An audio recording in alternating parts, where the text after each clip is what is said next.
Welcome to CyberSecurity Heroes, an IRONSCALES podcast about you, the heroes of cybersecurity.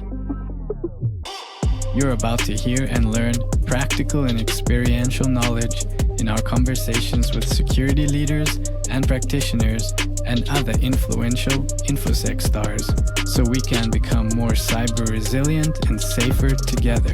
CyberSecurity Heroes is brought to you by IRONSCALES, the most powerfully simple email security platform. And I'm your host, Brendan Rudd. And now, let's get into the show.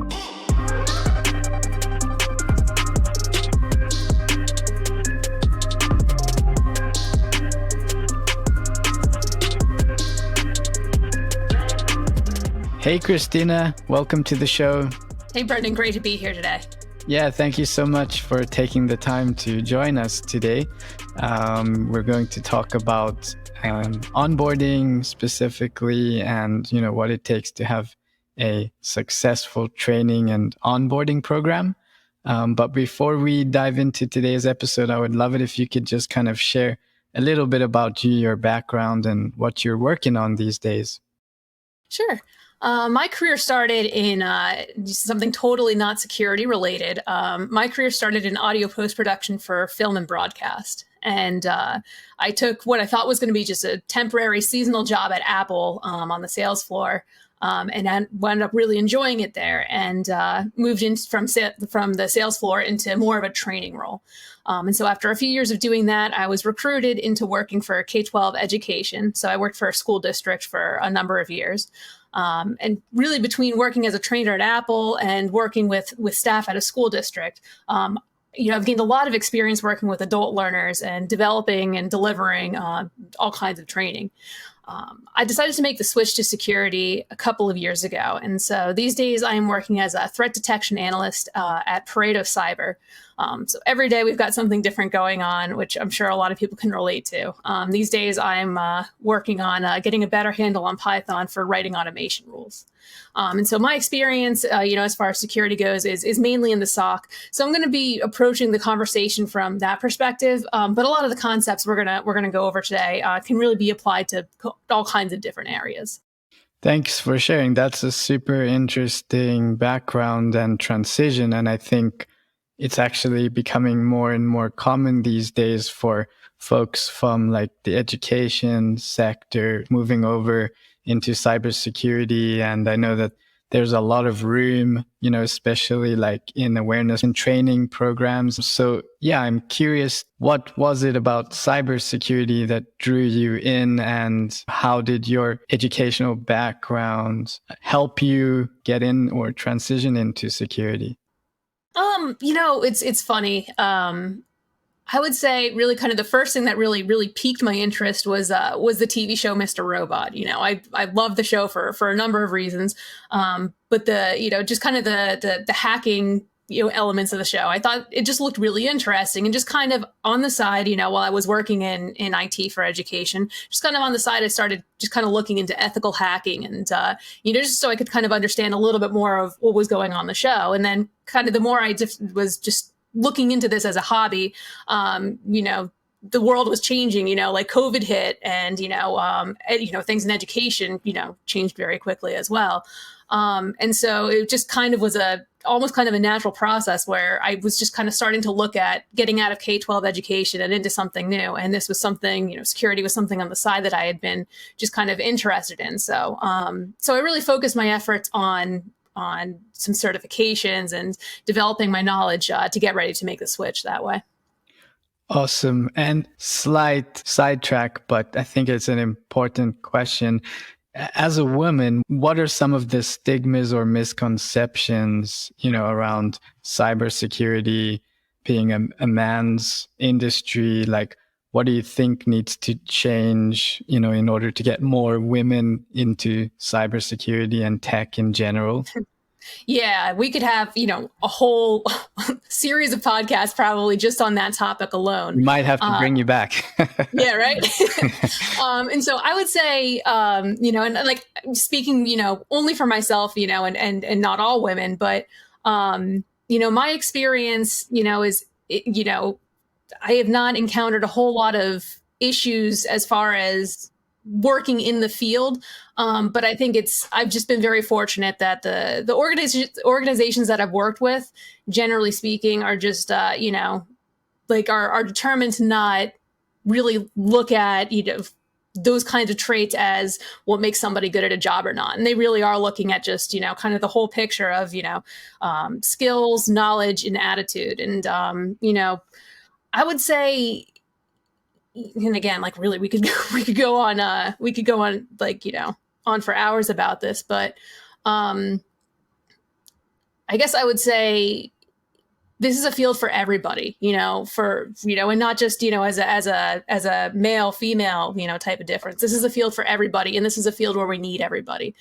We need different perspectives. We need different background, like, life experiences, in order to approach, securing systems and leading people and teaching people on how to do things effectively and communicating these things. So there is a place for everybody. And I'm not going to say that discrimination doesn't exist, because, it absolutely does.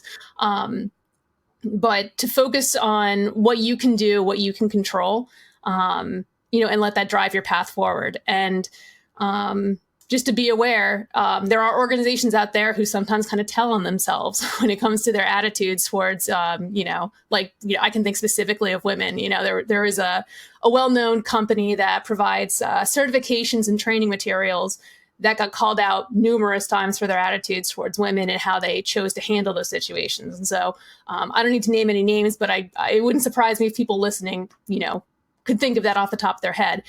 Pay attention to those aspects, pay attention to those companies, and look for the ones that are doing things right, and, focus your efforts there. Yeah, thank you for sharing that. And actually what spurred that question was, you mentioned coming from K-12, and a lot of people that I've spoken to, and I agree with them, feel that to change the stigma, it really needs to start with education, and at a younger age, that cybersecurity tech, it's for everyone, not just for men. So that's actually what spurred my question. Mm-hmm. Totally agree. Great. So moving on, let's lighten up the subject for a little bit. Can you share one fun fact about yourself? Yeah, so I love to cook, and I love reality TV competition shows. And so I'm counting down the days until the next season of Top Chef comes on. So we're only a couple weeks out now, I think. Awesome. What's your favorite food? My favorite food? Oh, gosh. Well, I'm from New Jersey, and we have very strong opinions on pizza. So I'm probably going to say pizza is probably my favorite food. Can't go wrong with comfort foods. So anyway, getting back to business, like we said, today's episode is going to focus on what it takes to have a successful training and onboarding program, so that we can share this playbook with others in the hopes of bringing more junior and entry-level folks into the industry. And to your point, not just even junior and entry-level, like just anybody that believes that they have what it takes to work in cyber. So without any further ado, I'd like to tackle this topic from the strategic lens first before getting into the tactics and the playbook. So what do you need from company leaders in order to create an employee training program on the job?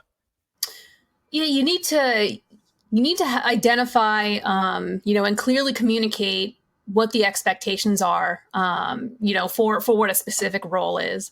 And you need buy-in from your leadership on this. You also need to have really a culture where people, on the team are all involved in the training process. Everybody should be involved at some point, whether it's giving their input on what topics we need to really focus our efforts on versus delivering the actual training, being available for questions. Culture is huge, and you do need buy-in from leadership for that. Yes, because I've seen literally, like in the last week, folks on numerous threads, more in the senior level, saying that, you can't train people up on so many things so quickly. It's not practical. You have to know too much in order to be able to start providing value. They don't believe it's realistic. So I would really love to understand, where do you see companies failing at the ground roots? Is it failing to support any one of the above prerequisites, or is there more? Like, what can we do better to change the minds of these folks? And again, where are people sort of failing at the ground roots? Yeah, I would say, both from, somewhat in my own personal experience, and also just, I have read numerous accounts from other people that really we are getting this wrong when it comes to training and onboarding. And, and this is true not just for entry-level employees, but for people that are a little bit further on in their career paths. The onboarding process is very difficult in some cases. So definitely, we are missing the mark in a lot of areas. I think one thing that I've seen a lot is when there's just really not much of a plan. There's nothing documented. There's nothing, no clear kind of set like path for a new hire or for, a newly onboarded employee. And so I think it's something where if we focus, from really the job creation, the job description process when we're doing hiring, and what qualities are we prioritizing in the hiring process? What are we looking for beyond just bullet point, like items on a resume, such as a college degree or certain certifications, certain types of experience. What else are we looking for, and what are we prioritizing for our team members? So you touched on documentation there. So once you have buy-in from leadership and it's, part of the culture of the company, what are the next steps in putting a training program in place? What do you need to have this to work? So you want to identify the core responsibilities of what the role is going to be, and then map those to specific tools or skills or knowledge. And then from there, you can fill the gap in between and create learning goals or different steps, different materials to kind of bridge the gap between, coming in from nothing and then getting to that point. You want to identify your team members who are going to be your key people in the training process, who's going to deliver the bulk of the training, who's going to help out maybe on like a secondary basis. I did touch on documentation. So, this is something that I think is so important. Number one, like we should already be documenting things. We already should have good documentations on our policies and procedures. But if you don't have this in place and you don't have it in an easy, accessible location, you got to start doing that now. The way that I see it, if you can bring somebody new into your organization and you can show them where a repository of information is, you want to still spend time training and teaching things. But next week, if somebody needs to go look that up, or next month, or 6 months from now, if you've got it documented somewhere, they don't have to take somebody else's time to ask that question again. They can go find their own answers.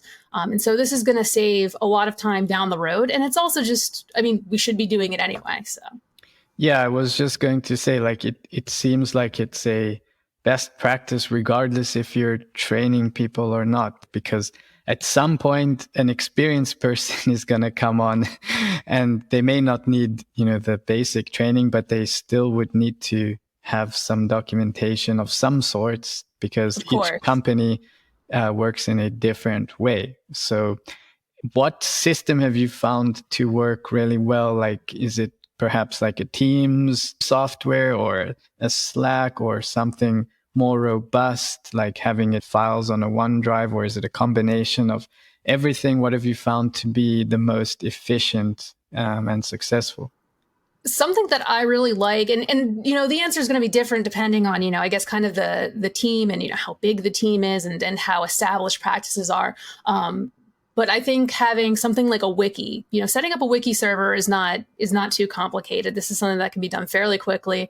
And if you give, you can determine who has read and write access.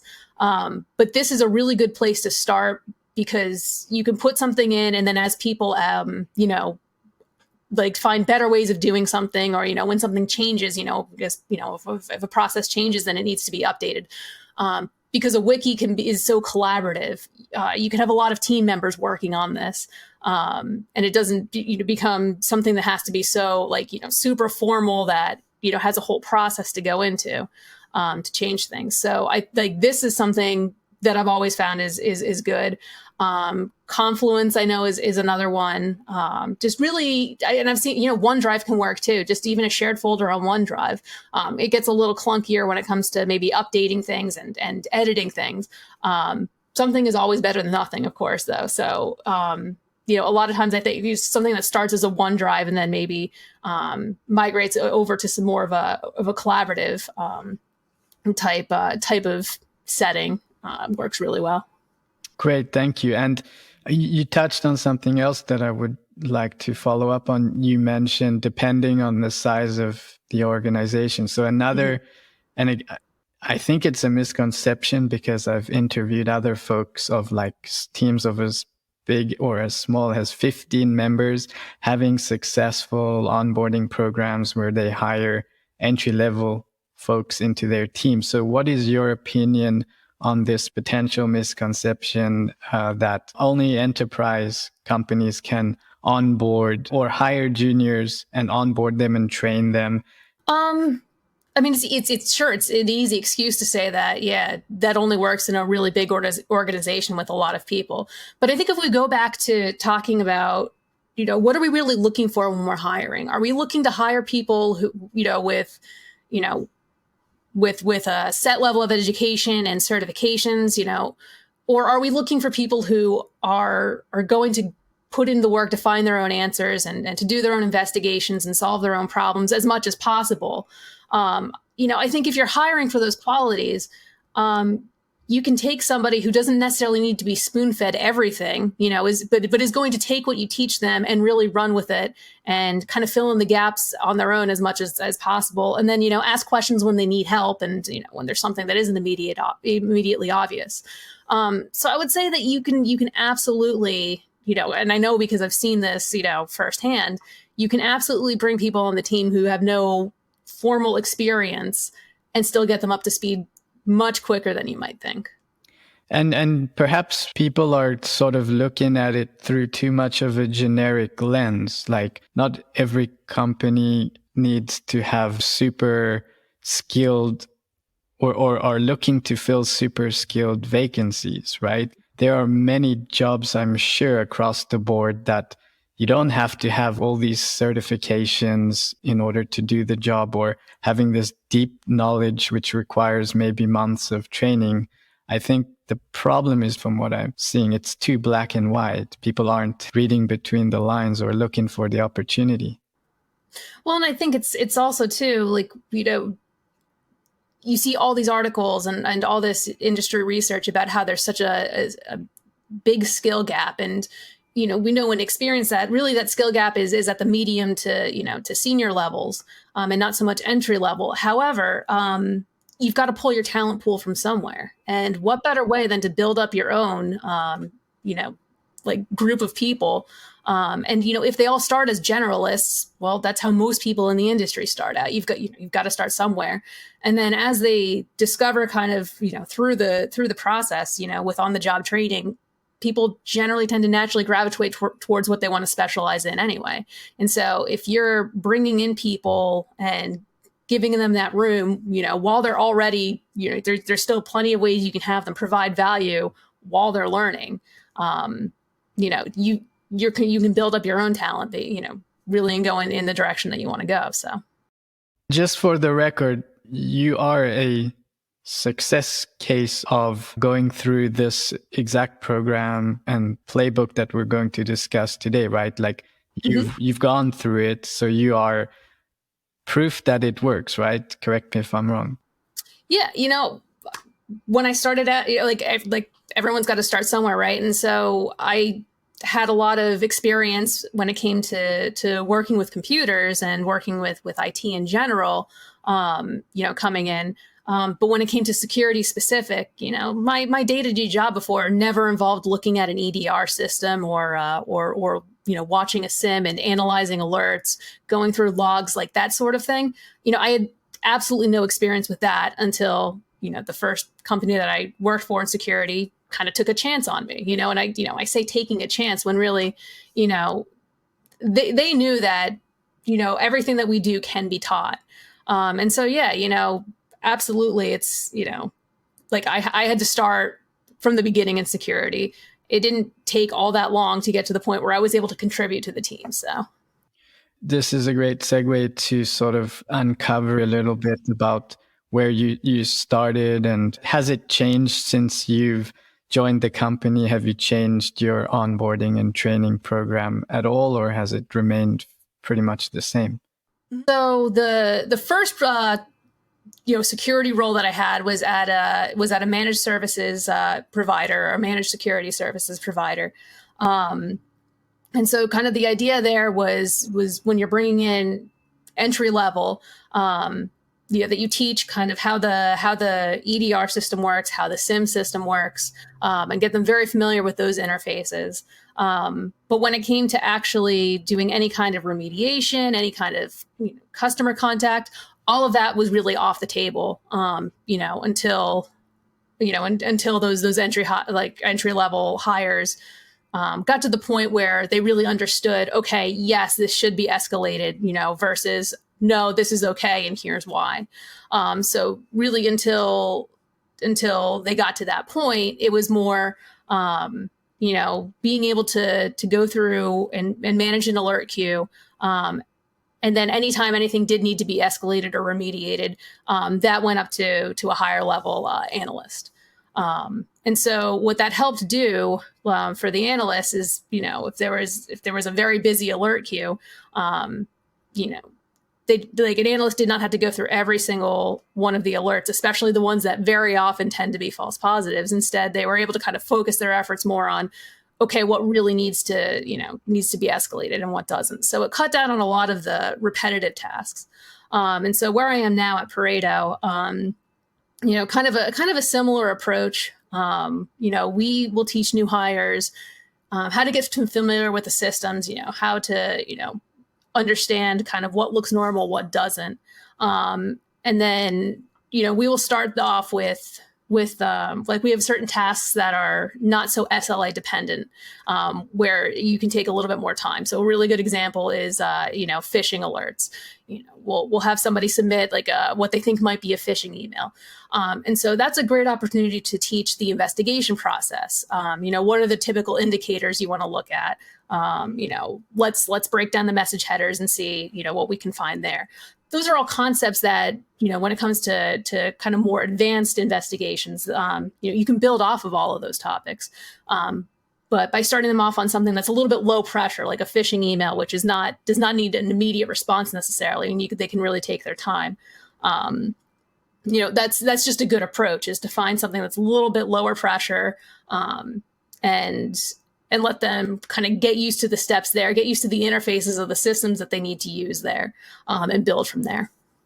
Yeah, I found that to be really interesting that you mentioned phishing emails, because we know that that's probably a number one or number two most popular attack vector. And if your entry-level folks can sort of follow this checklist of going through manual steps, which I believe are not too difficult, maybe you can even run us through those. But that's a huge ROI on its own, right? If you're getting masses of phishing attacks every day, phishing is not going down, right? So your top analysts obviously don't want to be spending their expensive brain cycles and hourly rates on phishing emails. So I'd love if you could maybe spend a few minutes sort of walking us through what are some of the simple steps that a junior could, go through looking at a phishing email, helping out the senior folks. Yeah. And I'll say too that, this is just kind of as an aside, this is just a really great way to get buy-in. If you have any team members who are hesitant about bringing on, entry-level members, if you partner with them and find what some of the pain points are, what's kind of the really tedious, repetitive things, like you said, expensive things, brain expensive things.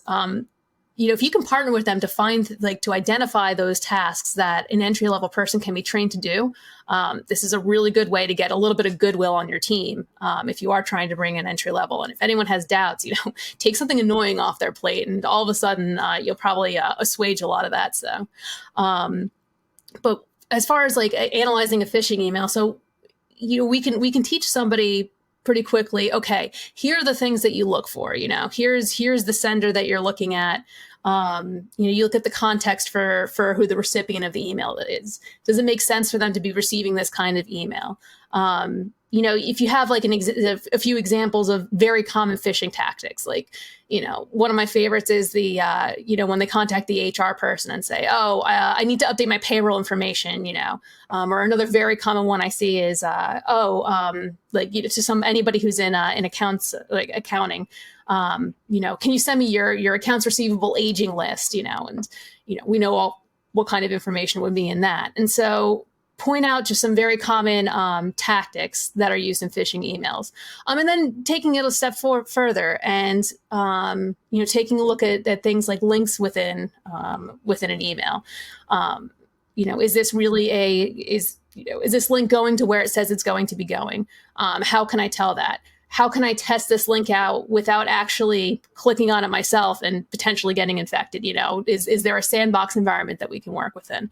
Once we get it into that sandbox, how do we analyze it? How do we know what we're looking at?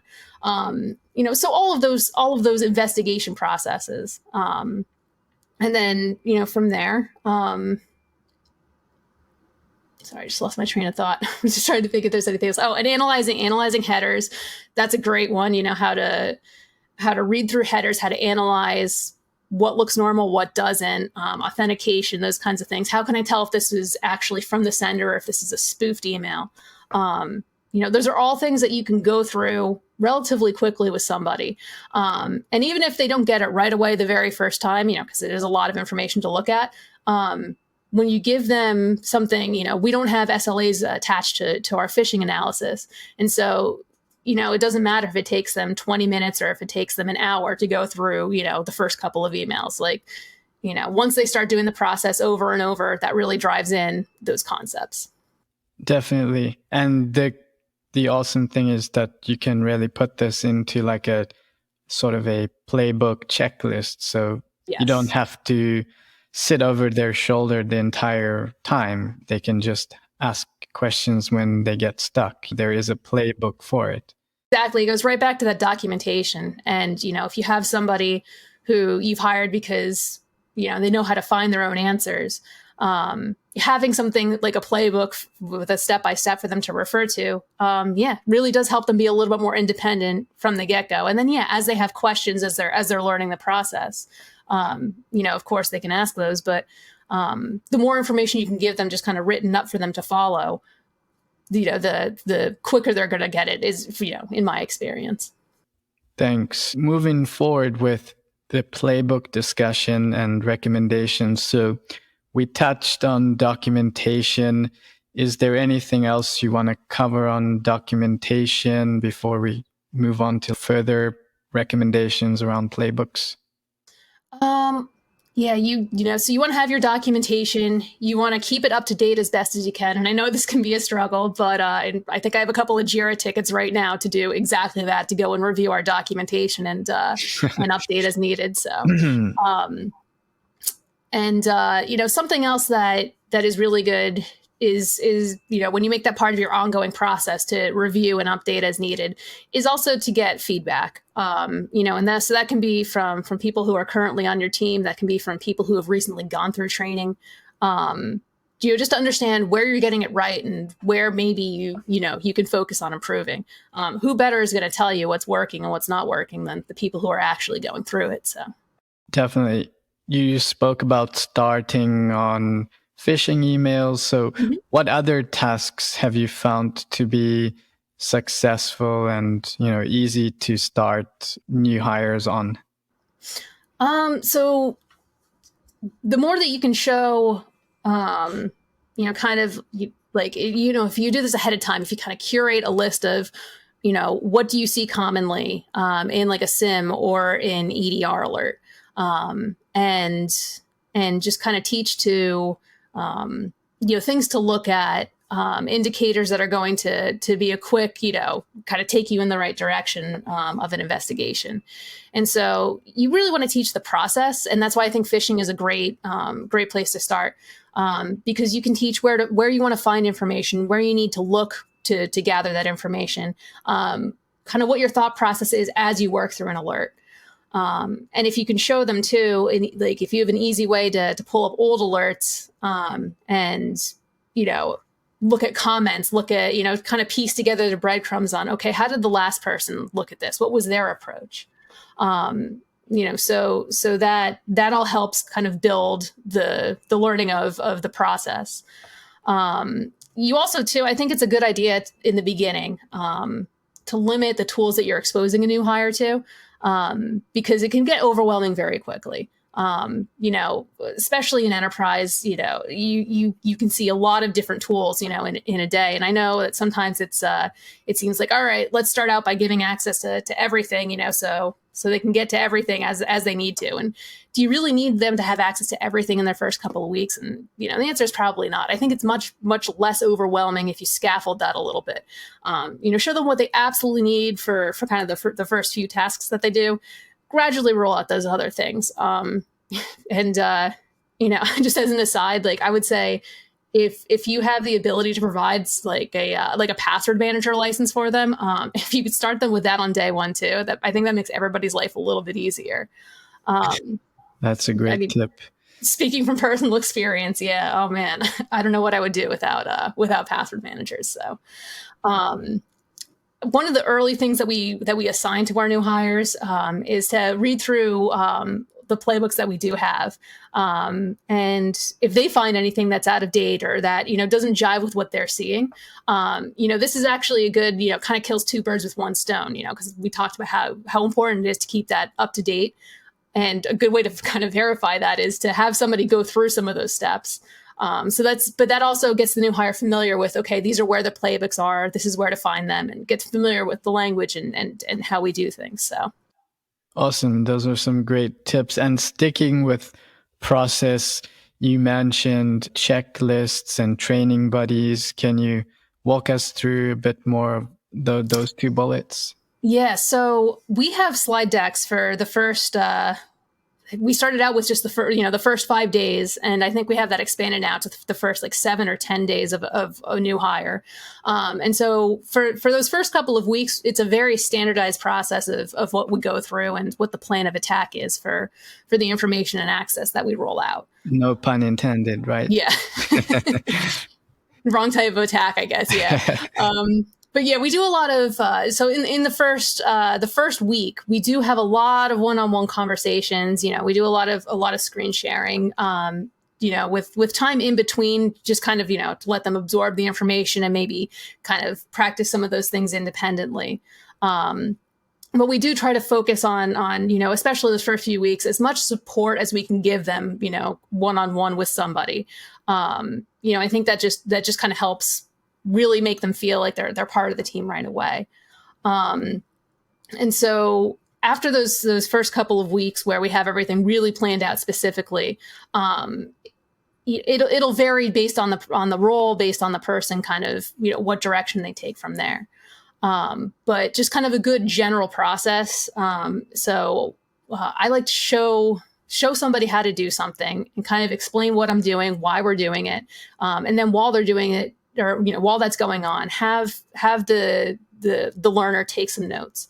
Once they have those notes all set up, have them go through the same exact process, demonstrating that back to you.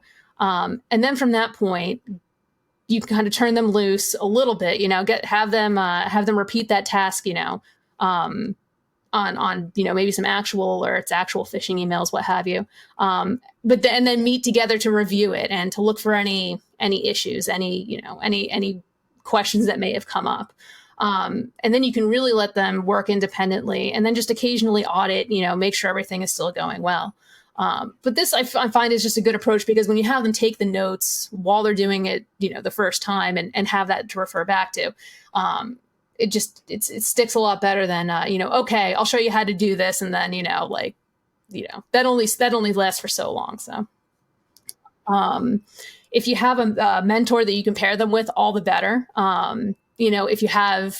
If you're hiring multiple people at the same time, if you can get them into a cohort and encourage them to share information amongst each other, that can also really help. Really, the goal in all of that is to keep new hires from feeling isolated. If you're working, especially like a lot of us are in distributed workforces these days where you never see each other in person, I think that can be really helpful in the first few weeks. The more you kind of bring them into the fold and everything, they really feel like they're a part of the team, right away. So yeah, that makes a lot of sense. And then I guess the $1 million question is how long does it take to get up to speed and to a point where they can actually sort of contribute, not necessarily independently. Maybe that's part two. Like, how long does it take to get them contributing at all? And then part two would be like, how long until they're self-sufficient, independent? Mm-hmm. Yeah, and also it really does depend on the role. It depends on the organization, but it can take really as little as a couple of weeks if you've done a good job of identifying those tasks, like with your team that that are repeatable, that can be done by somebody right away. Typically, it doesn't take that long to train up. Really, in as little as a couple of weeks, we can have someone like from brought in from their first day to within a couple of weeks, independently being able to handle something small like phishing alerts. And then as far as like to be truly self-sufficient and independent, that depends both on the role, but also really who you've hired and everything. But if you're hiring for those qualities of really self-motivated, problem solving, and you're giving them the support and the tools and the resources, then I think you're looking at cutting that down to a fraction of the time. So, in security, so much of security is dependent on knowing the context of what looks normal and what doesn't. It takes a lot of time to learn that. The more support that you give somebody during that process, instead of it taking, a year and a half to get to that point, you're talking maybe half that time to get somebody truly independent where they are familiar with these things themselves enough to do it. Yeah, I think that makes a lot of sense. And especially it depends is really true, because I've spoken with some folks who have allowed their new hires to contribute in a supportive fashion within as little as 3 to 4 days. It just, it depends, like you said, on the company, person's background, the tasks they're being asked to do, how much internal support there is to handhold them a little bit while they're contributing. And even worst case scenario, like a couple of weeks, I think that is pretty awesome. Regardless. I mean, when you think about it, yeah, it really doesn't take all that long. Like I said, as long as you've really identified ahead of time, just kind of and then you have a good plan on how to get there. Yeah, you can get very quickly, just start getting value out of somebody. So awesome. And then I wanted to come back to your earlier sort of sharing around your IT background. So like, what were you actually doing in IT before you transitioned into a more cybersecurity role? Yeah, so I worked at a K-12 district that was one-to-one, with devices and their students, for all grade levels. So iPads in earlier grades and laptops in the upper grade levels. And so it was a big part of it was just supporting the devices, period, with mobile device management and those sort of things, so your typical kind of sysadmin type roles, provisioning and configuring and supporting, repairing, all of those things. And then also, like, there was a very big focus on, okay, yes, we've got this technology, we're putting it in our students and in our teachers' hands. There was also a very big focus on not just giving them the technology and letting them figure it out what to do, for themselves. There was a very active, role in, okay, this is the, these are some of the applications that come on your computer. Here's how to use them. Here's how you can use them in the classroom. So it was a lot of, on the technical side, keeping things running. But then also on the just kind of development side too, just working with people so that they understood kind of the capabilities of what their technology could do. So. Got it. And from your experience, like where have you seen folks transitioning out of IT, like specifically, in where have you seen them come from? Any specific domain in IT that is maybe more advantageous in making that transition, or doesn't really matter? I mean, I would say, really from there's all kinds of areas of IT, that I think transition well into security. I think really any type of IT where there is a customer focus, I think is really useful because as technical as the job can be at times, there's still a very human element to everything we do in security, with communicating things and to stakeholders. And so help desk, I think, is a really, that's a very common pathway, that people recommend. Internal help desk at a company, or whether it's at a call center or a managed services provider, that is definitely a valid way to make your way in. Even before I worked, with the school district, I worked in Apple retail, and that's a totally different area. It's not really IT. But that's where you learn a lot of skills on working with people and so, even if you don't have an IT background, I remember one of the guys I was working with, he was hired, he like all of his experience was in manufacturing, and yet he still was able to come on and understand things quickly because he had an interest, in security. I've worked with retired law enforcement officers, retail managers, so even if if you have prior experience in IT, I think that absolutely gives you a leg up because, in order to secure a system, the better you understand it, the better you're going to be able to secure it. But really, there's all kinds of areas, IT and otherwise, where there's all kinds of skills that do translate over. So. Yes, I've heard a lot of people commenting on the importance of soft skills in security. Mm-hmm. That's, I think, an overlooked skill set is having great soft skills, communication, high EQ. Mm-hmm. Yeah, I mean, they're all traits where, like when you want to teach the technical side of things, really any of that can be taught. You can learn it somewhere. But when it comes to, like you mentioned, like EQ and working with people, having a customer service mindset, even if all you're working with is internal customers, still just kind of how to work with people, that is all still really important, more important than the tech, in some ways. Because again, all the technology can be taught. But I think it's so much harder to teach those soft skills. So if you bring on people who have demonstrated ability there, the technology isn't that hard to teach, I think, in comparison to some of those other things. So where do you see companies, or maybe in your past experience, where have you seen training and onboarding programs fail or stall or, struggle? Like anything you can share? Yeah, I would say the worst, that I've heard of, the worst that I've experienced, in at times, is when there's just not much of a plan beyond like, oh, well, if you need help, ask, or here's the vendor training we have, but no further explanation of like, and this is how we implement it. This is how we do things. So that's the number one fail that I see, is that there's not really any thought given to that. But I would say another thing too is that ongoing training needs to be prioritized. And there's all kinds of ways that you can do this.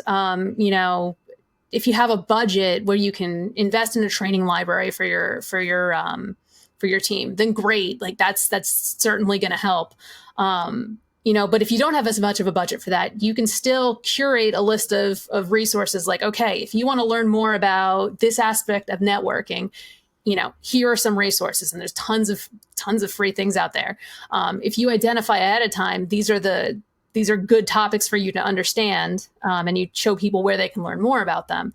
That's a great start. I'm trying to think, what was the other thing I was going to say?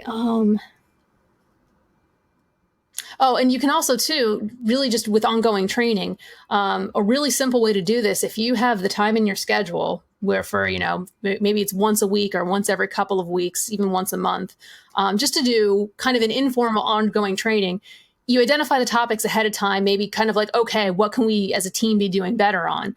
Pick something off that list, maybe even pick somebody from your team ahead of time and say, hey, you're doing this really well. Can you kind of take us through how you go through this process, and then invite people to comment with their questions, or, like, yeah, I do it that way, but I also do it this way when this comes up, just something, just kind of a conversation, an ongoing conversation, that doesn't cost anything. And, other than like a little bit of time, and can just kind of help the team all come up to speed together. Great. Yeah, this has been really helpful. And as we wrap up here today, is there anything else you think we missed that you would like to add? Yeah, a couple of things I'll say. So, a good training program is not just good for your new hires. It's really good for everybody. Like, I am very firmly of the belief that the best way to really learn something is by teaching it to somebody else. And so by bringing your whole team together to turn over training, this helps everybody get stronger, not just your new hires. So it's gonna help everybody. And another point I want to make is that turnover is really expensive, as a business cost. And one way that, like, really, easy way to reduce that, you want to value your staff, have them feel supported. And I think the onboarding process, like, that's where you start. That's like a new hire is just kind of first foot forward with the company after the hiring process. If you can get it right there, if you can really nail the onboarding and make that a good experience, you're setting the tone for what that employee's experience is going to be with you. And, it wouldn't surprise me if you kind of pulled people, that left a job in a short amount of time versus people who stay on longer. And if you ask them about their experience onboarding, it wouldn't surprise me if there was some kind of correlation between how good somebody feels about their onboarding process and how long they wind up staying. And I would just say that you really don't have to look too hard to find stories of people who have not had a good onboarding process. Or wait, no, that's not what I was going to say. You don't have to look too hard out there to see that there's a lot of interest for our entry-level people who are looking for opportunities. So there are a lot of people out there who are already taking it upon themselves, like, not on the job, to learn the basics themselves. And so if you relax your rules, your hard rules on experience and education, you can have your pick of people who are passionate about this. You can train them how to do the work the way that you want them to do it. And so this is just a really good opportunity to build your team, and just get a lot of goodwill from somebody who is just waiting for someone to take that chance on them. More excellent points. So I have some follow-ups to some of those. So first one is, I've seen this, and I think it's not something new, but you see a lot of these comments like, oh, what if I train them and they leave? So what do you say to that? So what if you train them and they wind up staying?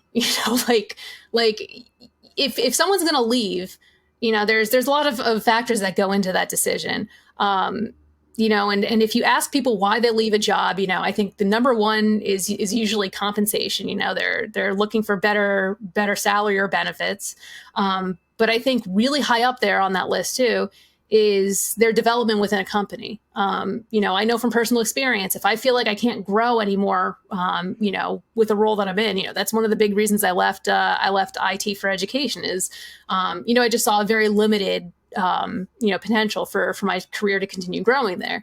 And so, if you do a good job of training and of valuing your employees, and this is part of your whole culture, then I think it's less likely that they are going to leave. As long as you're hitting all those other points, but I would say, if you don't have in your budget to increase salaries a bunch, but if you can find a way to make the training process, and the investment in the employee, stronger, then I think that does help you buy a lot of goodwill with your people.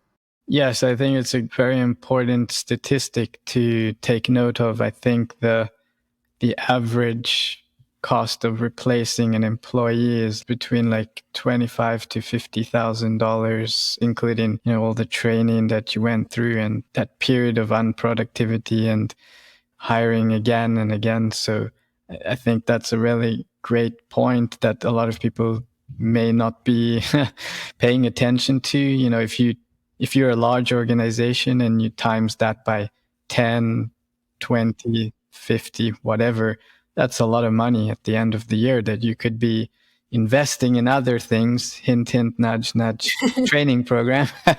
Right. So that was a great point. And maybe last question, what advice do you give to folks who are like just getting kind of despondent and wanting to give up because, you know, there are not enough companies, progressive companies looking to hire new to cyber folks? Yeah, I would say, number one, like, I feel your pain. I've been there. And I would just say, there is a place for you. There is we need you in this industry. We need, all kinds of people in this industry.